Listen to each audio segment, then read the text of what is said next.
Hi there, Pitch Perfect students. This is the first of your lessons on vowels one by one, and we're going to start with OO. So just as a refresher, we start with OO, then we go to O, A, E, and E. We do them in that order in the technical work that I teach, because that follows the natural progression of the tongue in the mouth as it goes from a neutral position all the way till it spreads and comes forward for the E vowel. And remember also that I teach things that are completely natural with what your body would do, and we keep it as close to speech as we can until and unless we get into extreme ranges of our voice, and then we need to maybe do some modification of the vowel. But vowel modification is something that we'll touch a little bit later on down the road. At the moment we're going to start with the classic OO vowel.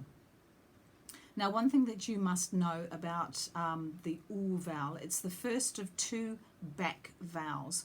OO and O are classified as the two back vowels.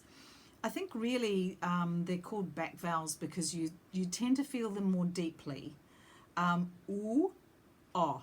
They feel like they come from around about the same kind of back space. Now, I have to say here that all vowels come from the same place. They don't come from different places. They come from that little place in your air pipe just above the vocal cords, and they are finished in the mouth. Now, that's another really important point to make before we go any further. We don't make vowels in the mouth. The mouth is shaped and the vowel passes through. We make vowel shapes in our throat. We make them just above the vocal cords. They're known as throat vowels as opposed to mouth vowels. And I guess I really need to demonstrate what that sounds like. For example, if I sing all of the vowels in the order that I teach them and I sing them in the mouth, they're going to sound like this.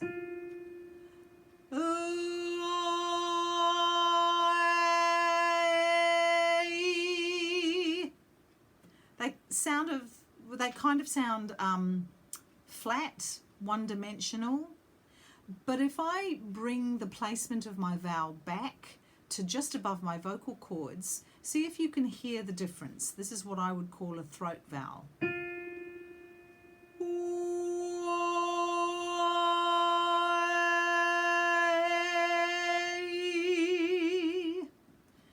I don't know how you feel about that, but I feel that's a much deeper, warmer, richer, more round sound. It's got more possibilities in the sound. It's going to gather more resonance, and it's coming straight up off the vocal cords. It's gathering all the resonance that it needs to gather, and then it's delivered appropriately through the mouth with the tongue assisting in the shape of that sound. And really, that's a preferable way to deliver your voice, your vowel, whatever. All right, so back to the OO vowel. You'll notice, OO, I've got my lips really forward. I've got them in an almost a whistle shape. OO. I think that's very, very important that you understand that the two back vowels, OO and O, are the two vowels that absolutely rely on lip shaping for delivery. It's really hard to sing a classic OO vowel. In fact, it's pretty much impossible. OO. Ooh, I can do that, but it's really hard. I couldn't deliver my entire vocal range in that position, and why would you want to? So remember lip shaping. Ooh. The other reason why that lip shaping is so crucial is because as you're going to go up in your range, you're going to really rely on that delivery. It's okay to maybe not pay so much attention to it in the start of your voice.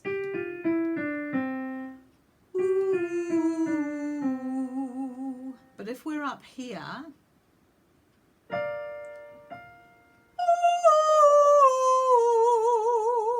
I feel that lip shaping really needs to be there, and you'll probably notice that I did something else. I'll go back down.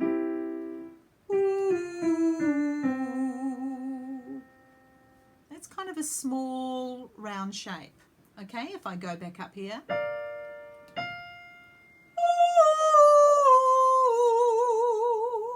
You'll notice that I've increased the space between my back, top and bottom molars. I've dropped my jaw. Now, here's another important point. You will have to drop your jaw on certain vowels in the upper ranges of your voice because you need that extra space for the resonance inside, for the extra air pressure that you're bringing up to make sure that those pitches really ring nicely.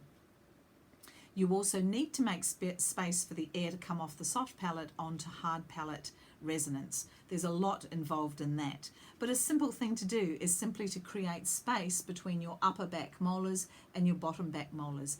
And what we don't do is we don't yank our jaws open with our chin.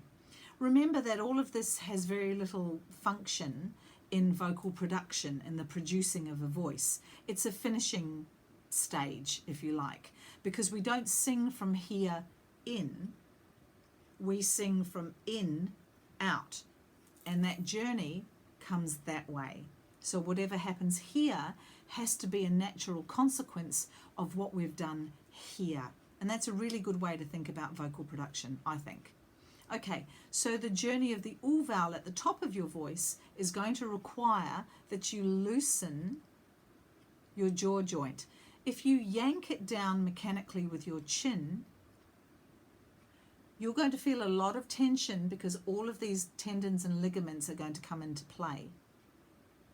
And when we have tension anywhere in the body, we have the potential, the huge potential for tension in the sound. Okay? So learning to drop your jaw without engaging those tendons is a really, really, really good technique. All right, so that's the OO vowel. We need lip shaping.